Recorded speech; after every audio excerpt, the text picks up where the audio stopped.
Well, thank you again, and welcome to the podcasting seminar at St. Louis Public Library.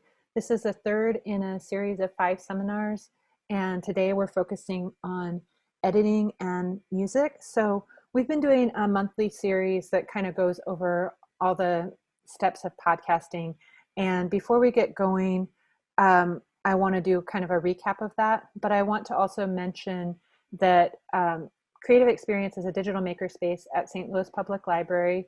We have locations at Central Library and Barr Library, and we have a small recording studio. The virtual background I'm using is an image from the recording room at Central, and those are available. We have reopened for limited hours, so those are available by appointment. We also have computers with a lot of different software, including Pro Tools and Adobe Audition. And we are recording all of these videos on YouTube. So if you missed any of the seminars, you can go back and watch them then. And we have a question in the chat about, is Pro Tools a free software? Pro Tools is not a free software. It is available for free at Creative Experience. However, there is a free version called Pro Tools First that has almost all the features of Pro Tools. The only thing that is unfortunate about it is that it doesn't play nicely with the paid version, so you can't interchange files that you open in one into the other without some complicated processes. But the reason why I'm using Pro Tools today is just because it's one of the industry standards. Adobe Audition is another one. There are free software options out there called Audacity is one that we have at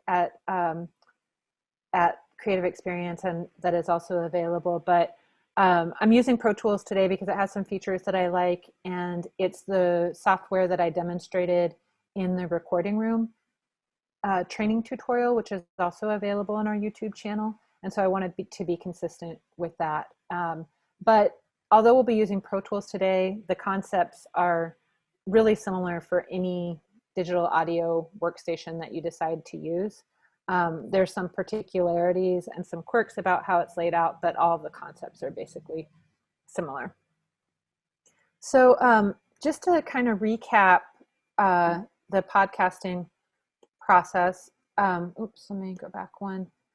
These are some of the things that we talked about already, but podcasts start with the kind of concept development. We did that in the first seminar, and then the next step is doing usually recording interviews or else dialogues, monologues. We did a session on interviewing and recording last time, and then today is where we get into the well-edited interviews and recordings. And then next session we will be talking about some advanced techniques for adding effects like equalization and compression and mixing the levels to podcast standards. So we're going to be working with more basic edits and how to add music today.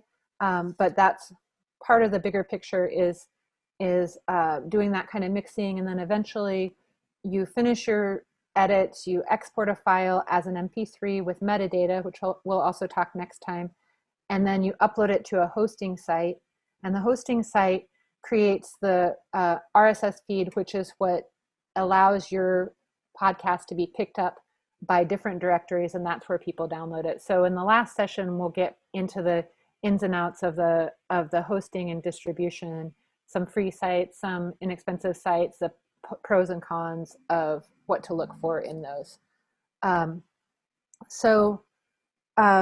Today, though, we're going to be focusing on editing and royalty-free music. And I want to start with a couple of options for transcriptions. It used to be that your only options for making good transcriptions was doing it all in real time by hand, and it's gotten so much easier. So the image that's shared here is an image from otter.ai, which is, I've shared in the links in the speaker notes for this presentation. There are some details and links, and then there's also a reference list at the end that has some of them.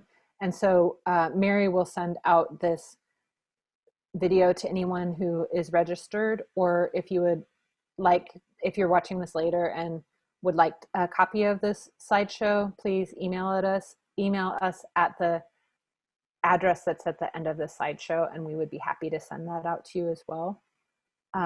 And if you're emailing later, let us know, and we'll also send you a guide for the editing guide that I shared at the beginning of class.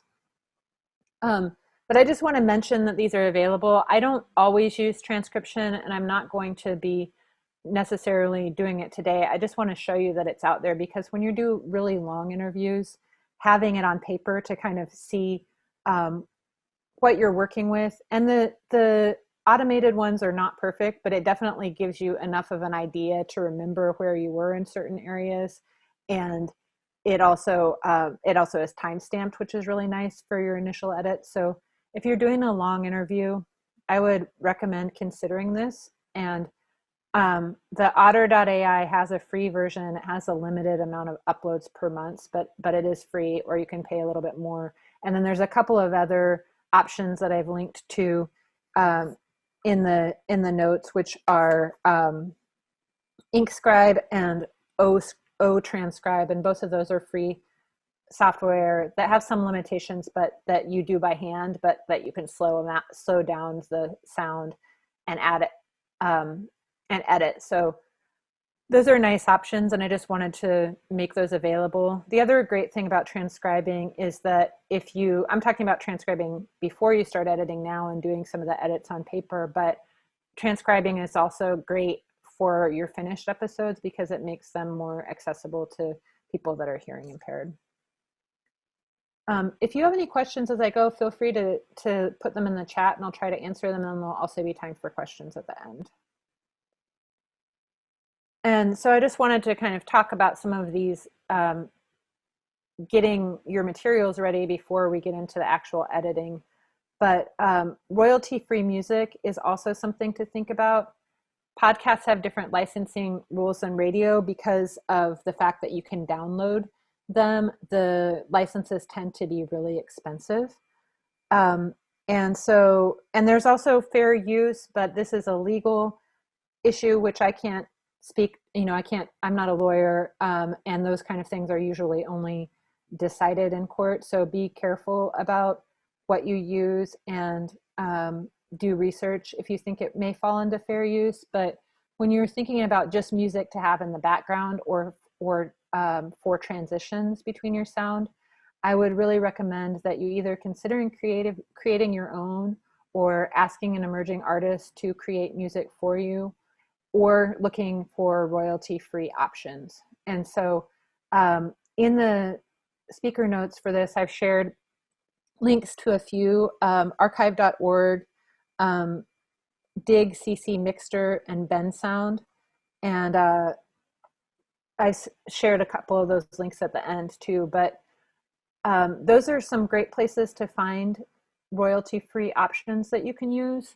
And a lot of them have Creative Commons license. So this image that I'm sharing here are some examples of different Creative Commons licenses. And depending on what they say, they have certain requirements. So a lot of them have attribution. You can use it for free, but they just want you to give credit to the producer. Some of them have no derivative work, so they don't want you to use it for anything, mixing it with anything else. Some of them have a share alike requirement. So if you use it in your program, they want your program to also be free. Some of them are specifically non-commercial. This Dig CC Mixer link that I've shared has options that you can pay a sliding scale if you do want to, if you are going to be making money from your podcast, if it is commercial. So I just want to let you know that there are different options out there to think about, and to be aware of those different sharing requirements when you are doing those, but to really think about how you want to use music, and the options of finding some that is royalty free, or asking somebody to create original music, or creating your own. And so today we're going to work with a file that I downloaded from the from Dig CC Mixter. They have some different options on there. So I encourage you to just take the time to go and look through those and see what you like. You can browse under different genres. I'm going to go ahead and advance this next slide. So when we're going to get into a demo of some editing, is there any questions about the transcribing or royalty-free music before we move on? Yes. Is it true that if you replay a song, like on the piano, that it is no longer, it's free then? You know, that's again, that I'm not a lawyer and I can't speak comprehensively about that, but there are different types of licenses. There are the performance licenses and the recording licenses.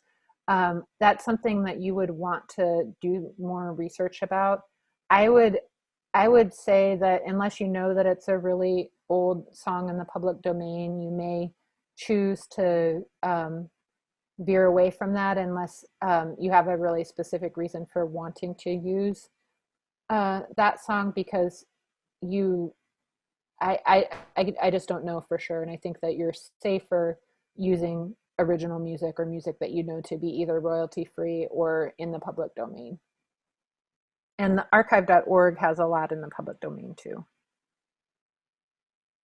Or getting rights. I mean, if you hear some professional podcasts that will use music that you know has royalties, but they've probably are paying a lot to use for them too. So I just want you to be aware that the licensing requirements are more strict because of the fact that these are downloadable programs that people are able to keep. And so for that reason, music publishing companies tend to be more strict with podcasts.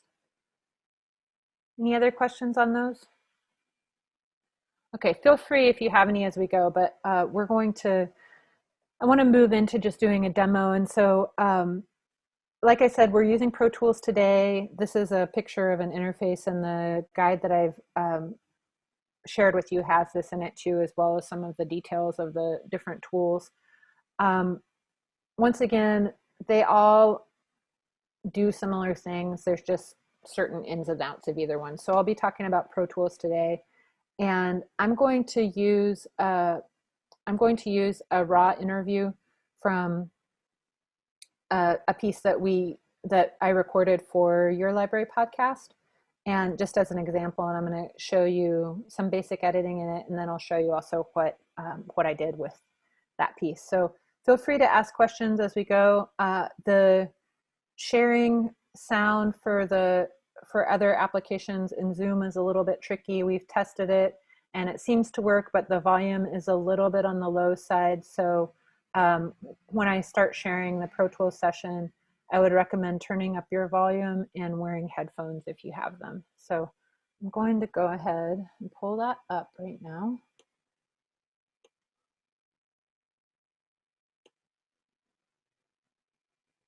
Let's see.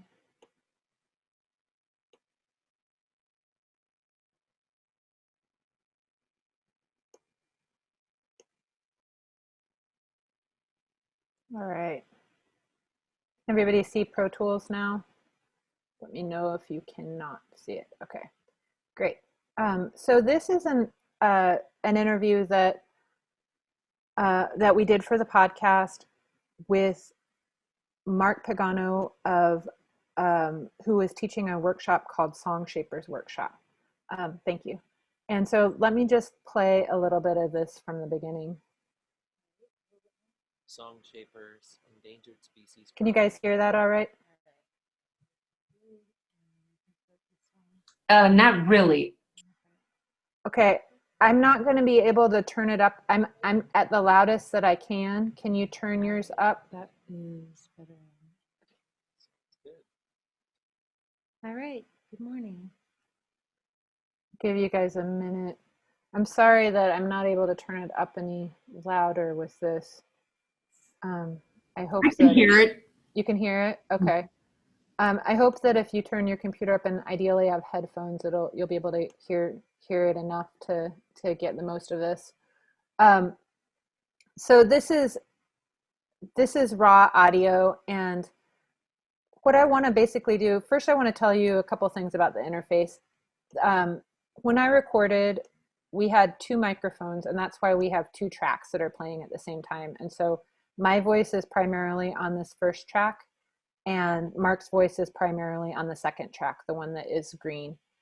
And so I'm trying to talk loud. Can you guys hear me now? Okay. Oh, I can hear you clearly. Okay, it's the actual footage. Yeah. Okay. Well, I'll just do the best that I can, and hopefully you'll hear it some, or it may come better through the video, and at least what I show you, the edits will still make sense as well. But basically, like I was saying, my audio is on the blue track and Mark's audio is on the green track, and that's because we're recording with two microphones at the same time. And so the nice thing about that is it gives me a little bit more control with editing, but I also need to make sure that the tracks stay lined up.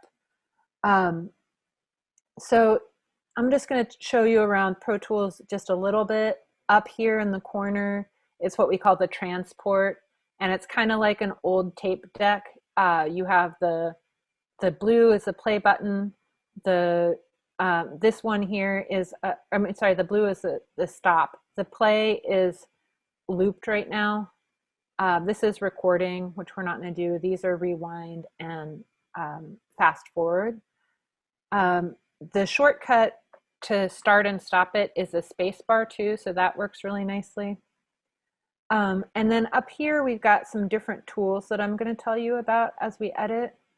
And then over here, we have the mode.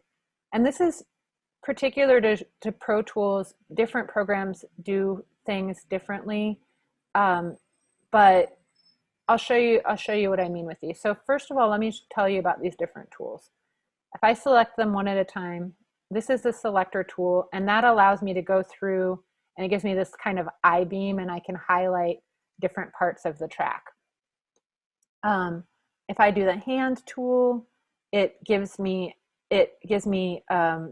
something that I can grab and move it around, but I need to be careful not to have them to get out of line. This trim tool allows me to come in at the end and trim. And most of these programs, including Pro Tools, are non-destructive editing, meaning that if I trim it down like this and then later I decide, oh no, I wanted that to be a little longer, I can pull it back out. And so those are all great, but then if I'm trying to trim and then trying to move and going back and forth, it can be really annoying to have to go back up here and change tools each time. And so the thing that I really like about Pro Tools, if you know what you're doing, is that if you click on the outside of here, you get what's called a super tool. And that allows you to do all of those at the same time, depending on where your cursor is. So if I'm in the top of the waveform, you see I get this I-beam and I can select. If I'm down here near the bottom of the waveform, I get the hand and I can move it around. If I come to the edge, I get the trim tool. And then if I go to the corner, I get this additional tool, which is a fade tool, which is really nice. So it's really great to be able to move easily between all of those. You just have to know what you're looking for. Otherwise, it can be annoying if you're trying to grab and you can't grab it because it keeps selecting. So those are the tools. The other thing that we need to think about in Pro Tools is this shuffle and slip. So I've been in slip mode, which means that I can move things around freely. But if I am in shuffle mode, it's just going to shuffle to the next spot. So if I tried to move this, it only is going to move back there. It just popped over there. So the other nice thing to know about any of these programs is that the editing commands are almost the same as word processing. And this is true for almost all audio and video editing programs. And so Command Z, or because I'm on a Mac, but Control Z is your friend. It's undo. So if you forget those, or you don't know those shortcuts, they're under Edit. But they're just the same as any kind of word processing program. So cut is Control X or Command X, copy is Control or Command C, paste is Control or Command V, and then Control or Command Z to undo. That's the most important one to know. So we have those. So let me show you if I make an edit, what happens depending if we're in shuffle or slip mode. So I'm going to go back to slip mode and say I want it to get rid of, oops, I just did something.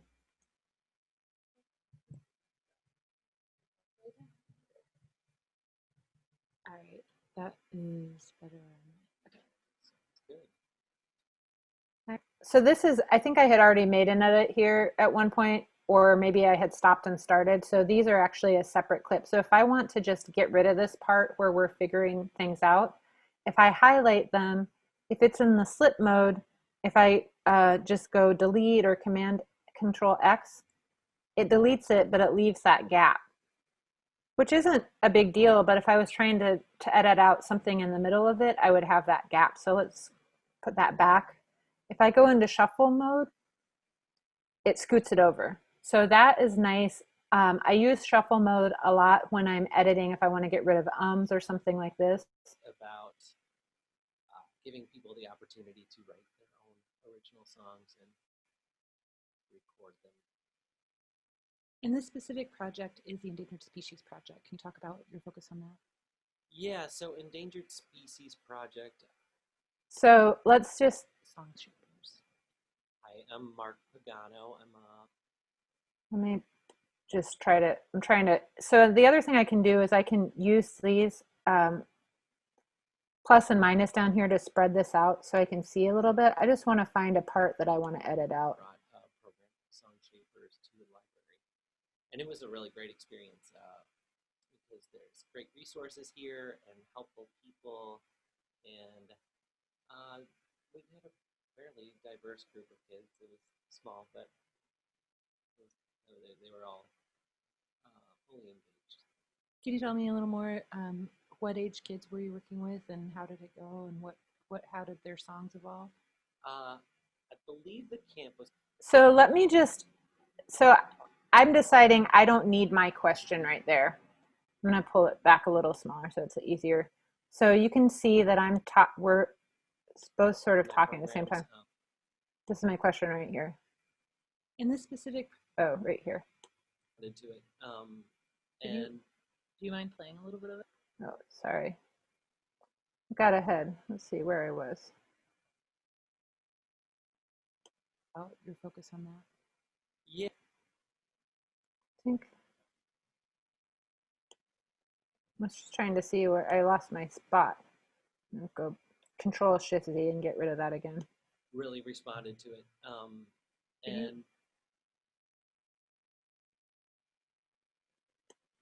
Can you tell me a little more? What age kids were you working with, and how did it go, and how did their songs evolve? So if I want to just get rid of this, now let me show you a couple of different options that I have. If I am in slip and just highlight that, it gets rid of it, but then it ends up being. They were all fully engaged. Now you can sort of hear me on his other mic. It might be hard to hear, but even though I was on that mic, his mic is also picking me up. I'm going to go Z. So the first thing that you want to think about is that if you're making any edits when you're in a multi-track session, you want to make sure and highlight both of them so that you're getting everything. But if I do this in slip mode, it gets rid of my question. They were all fully. But now I have this big gap, so I would have to go down here and select both of them and scoot them over by hand. I'm going to undo that. The other option is if I go to shuffle mode and delete, that automatically closes the gap. So you just want to make sure that they are both linked up though, because if I were to just select shuffle and delete on the top track, now they've gotten out of line with each other. So it's important when you're doing multi-track to remember to have everything lined up. And so I also want to try to be careful that I'm not getting any of the breaths and that sort of thing. So let me just zoom in so I can hear the edits a little Can you bit. tell me a little more? What age kids were you working with, and how did it go, and how did their songs evolve? So I don't need his there, and I'm gonna just try to get it right at the in between these waveforms. These are, I try not to make a cut in the middle of these if I can help it. So I'm in shuffle mode. I have both of these selected now, and I'm going to do Control X. And so now they were all fully engaged. I believe the camp was offered for ages 9. And so that sounds pretty good.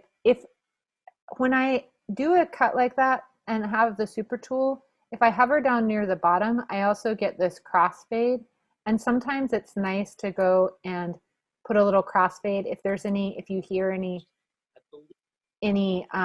kind of rough spot between those, but it's not always needed. And I didn't really need it for that. So I'm going to undo. And then the other thing that I can do is I can go in here and, like I was saying, his mic is picking me up and my mic is picking him up. And so ideally I want to get rid of the parts when on his track when I'm not talking, and on my track when he's not talking. So let me hear this beginning. And tell me a little bit about song shapers. And I don't think I need my question at the beginning either. So I'm going to just start right here, get rid of both of that. I am Mark Pagano. Just let him start. I'm Mark Pagano. And then we're going to go clear into this other question here. And you see that's a breath, but I'm going to stop right here. And so there's a couple different ways that I could make this cut. Either I could select it and highlight it. But remember, if I just have that done and I'm in shuffle mode, now that messes everything up because it scooted it back to the beginning. And that's not what I want. So I would highlight it like that. And then I would go back to slip. So I go back and forth between slip all the time when I'm editing. And then I get rid of it like that. The other thing that I could do is just keep it in slip mode, but just come back here to the beginning and just trim it. And it's kind of long, so I might not do that, but it does the same thing. And I could just trim it all the way to there.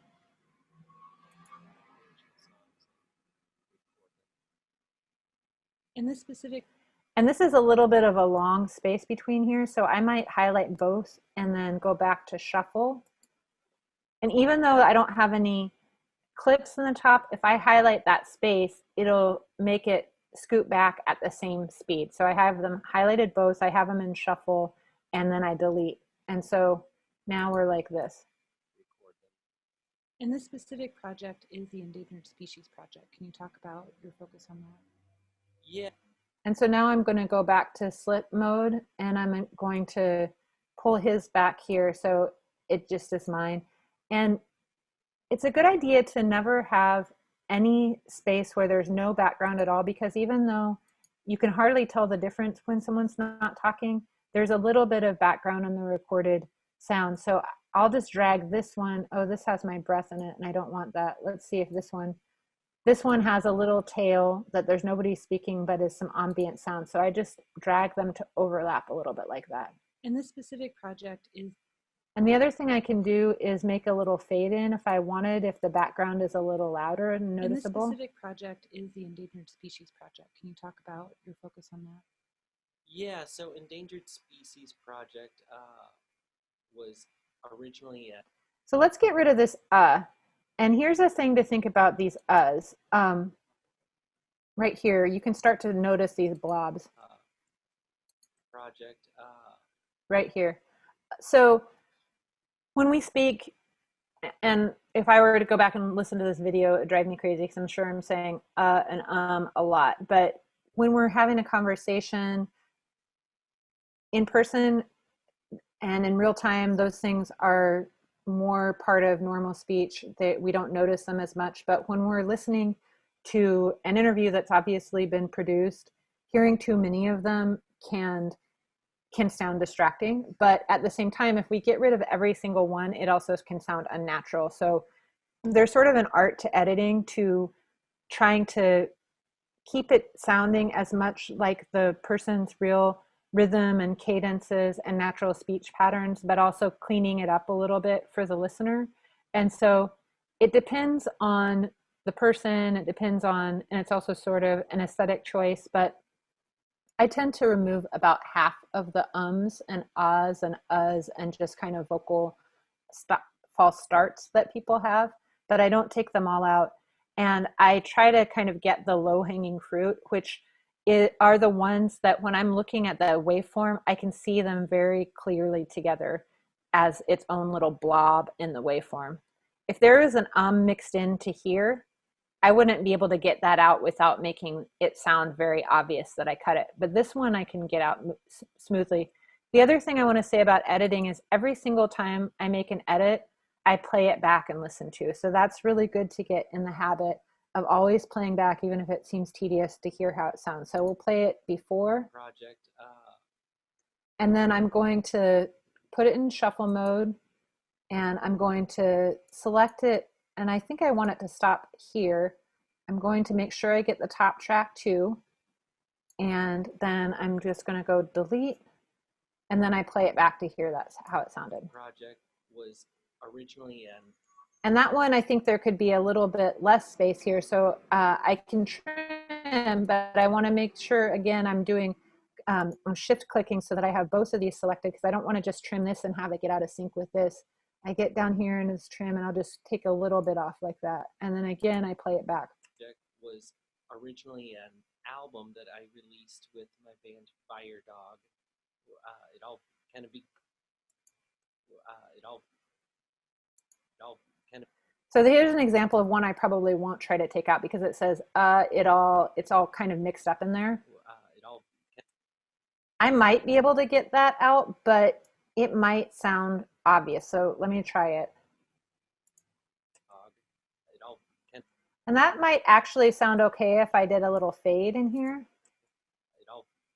That actually isn't bad, but those are the kind of things that you want to play with, and you may or may not leave those in. And so then we'll so endangered, and I'll end up taking so Endangered Species Project was originally an album that I released with my band Fire Dog. It all kind of began with a visit to the St. Louis Zoo. I met an animal named the Hellbender Salamander, and I started playing this song in a lot of my programs. And kids. So here's a little lip smack. And kids. I hate that sound. That's really easy to get rid of.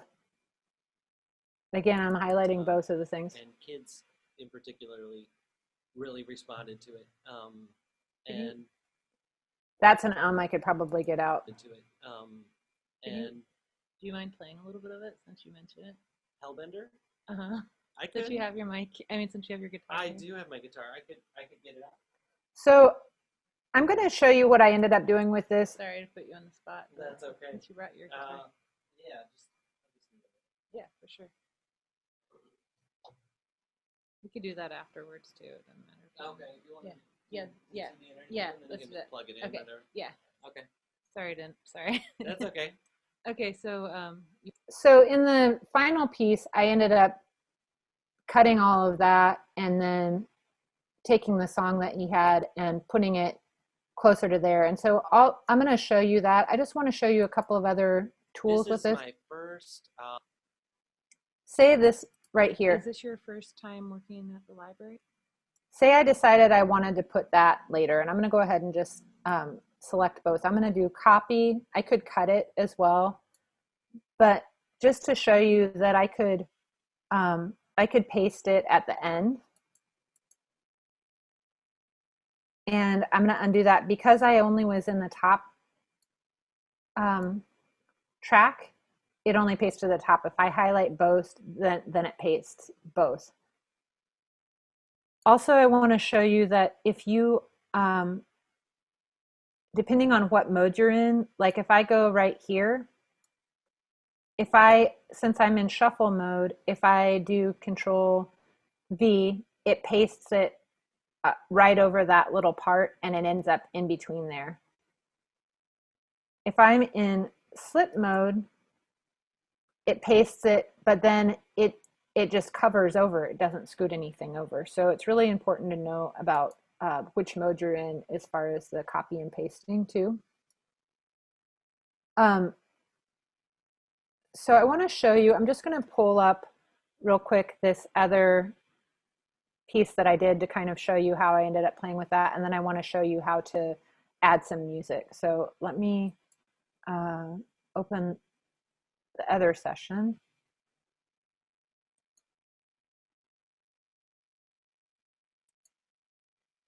Okay, so this is the final edit of that piece. And you can see that there's a lot of different edits that I made in here. And here's how I ended up handling that part.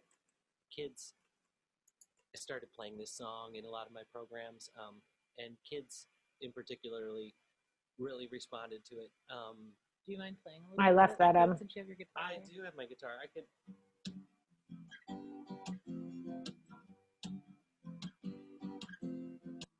So I just moved that around. So you can see all of these different cuts where I made edits. You can see that I got rid of the parts on my track when he was speaking and vice versa. You can see that if I zoom in to these edits, you can see a little bit of overlap. You can see some fades that I've put on here. To it. Do you mind playing a little bit of it? I could. Since you have your guitar. I do have my guitar. I could. So any questions about those before I show you guys how to add music? And I know we move really quickly, and I will stay a little bit later to answer questions if there are any. Okay, so let me go back to this other demo.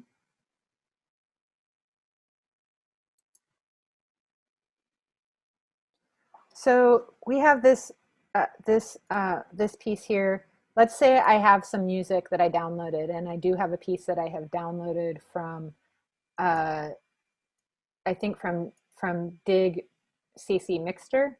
I just found a piece of instrumental music, and so I just want to show you how to import audio if you need to. I had this already set up in here as if I had just recorded, but if I want to import audio, I go up to File, and then Import Audio. And so I get this dialog right here, and you just want to navigate to wherever you have it stored. So I have it in my downloads. It's this one right here. And then when it pops up, this is an MP3, so it gives you the option, depending on what the quality of the audio is that you're importing in, you'll either get the option to convert or to add. In this case, it needs to convert, so I'll click convert, and then I just put done. And then it's asking me where I want to save it. Now take a look at this. When I set up this, when I opened this session to begin with, and this is the guide that I gave you goes over this. I didn't do this today to save time, but when I first saved this session, it automatically created this folder with all of these other things in it. And I didn't save any of these other things myself. It just made this. And so it automatically creates an audio files folder, and it's asking me right now, do I want to import it into that audio files folder? And I'm going to say, yes, I do want to put it there, because that way I can keep track of where everything is. So I'm going to say open, and now it's going to ask if I want to have it in a new track or in the clip list. We'll say new track, and we'll say, okay. So now we have this down here. So you'll notice if I go to the beginning right now, everything's going to be playing at the same time. So first of all, something to note is that we have right here on these tracks, these S and M buttons. So that's for solo and mute. So I can either mute different tracks, or if I solo this track, it automatically mutes the other one. So I can go back to the beginning and. Hi, I'm Mark. Oh, this is the audio track. I'm going to put it down here so it's easier for me to see. I'll solo it. So there's a couple of ways that you can make adjustments, and we're going to get into fine-tuning the levels and that sort of thing in the next seminar. But if you notice that it's quite a bit louder overall, you can make some overall adjustments. Right here, I could just lower this a little bit. I'm going to do that about 3 dB, 3.8, that's fine. And then the other option is that I could go, there's a mix window for this too, which you can get to either by using the equal sign or by going under window and it's command equal, or going to the mix view right here. And so this is just the same tracks, but it gives you a little bit different options for looking at them. And this volume is affecting the overall volume for the whole track. So I could lower it that way. But since I already did it on the clip, I'm not going to do that. And I'm going to go back to the other view. The other thing is that if we wanted to make fades so it can kind of make a bed where the other tracks are going to come in, if I click on the little corner down here, this gives me this volume line. If I click further, it gives me a pan line, which is for going back and forth between stereo and between the right and left fields. But for now, let's say I want it to come in and then I just want it to drop a little bit, and that's where I want Mark to start talking. I'm going to go over to here about where I want it to come in. Let's listen to it so I can see.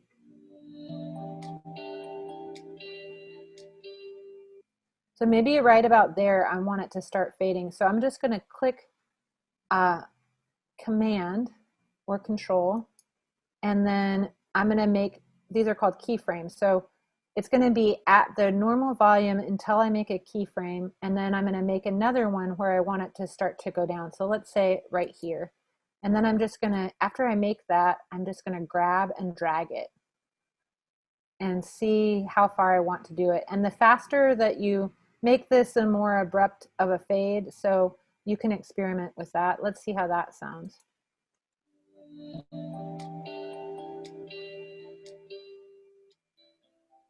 Okay, so that's where I want him to start talking. So let's go ahead, and then we have to make sure that I scoot everything over together. So I'm making it small so I can see it. And I'm just going to select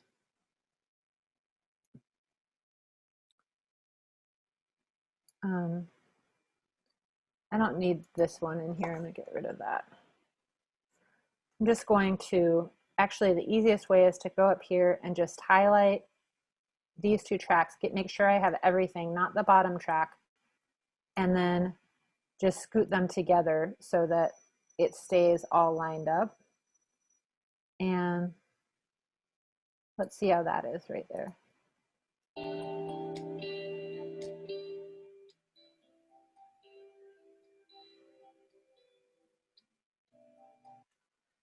And wow, okay, I just noticed the time. So that's basically how you do it. You can do fade ins, fade outs with that.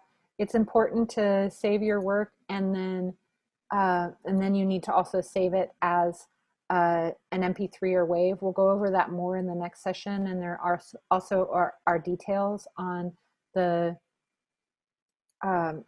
link that I've provided with you guys. So I'm going to go back to my slideshow, and I just wanted to share some last resources. Next session, we will go over advanced mixing techniques. So we'll be doing a little bit more with the sound and talking about some effects. I realize that this was a very quick demo.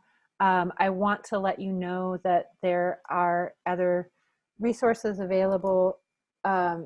So this is our homepage, Creative Experience.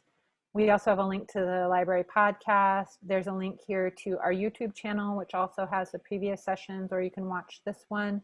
And then there's a link to lynda.com through SLPO. So lynda.com is a bank of resources of video tutorials. And normally it's a paid subscription, but you can watch free with your library card.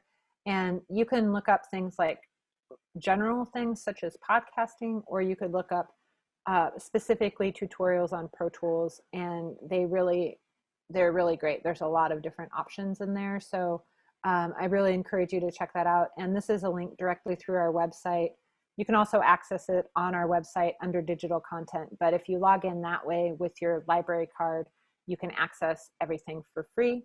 And then I've included a couple of the transcription and the royalty-free options that I talked about in here. The rest of them are in the speaker notes. So yes, and the next session is next month, and then the final session will be on hosting, distribution, and promotion. So thank you all for attending, and I hope that this kind of gave a little taste of how to get started with the editing. Really, so much of it has to do with just practicing and getting in there with whatever software you decide to use and getting to know the ins and outs. And I really encourage you, whenever you start, to save a version before you start editing, and then that way you don't have to ever worry about feeling like if you mess something up with editing, it's not there. So thank you all for coming. If anyone has any other questions, just let me know.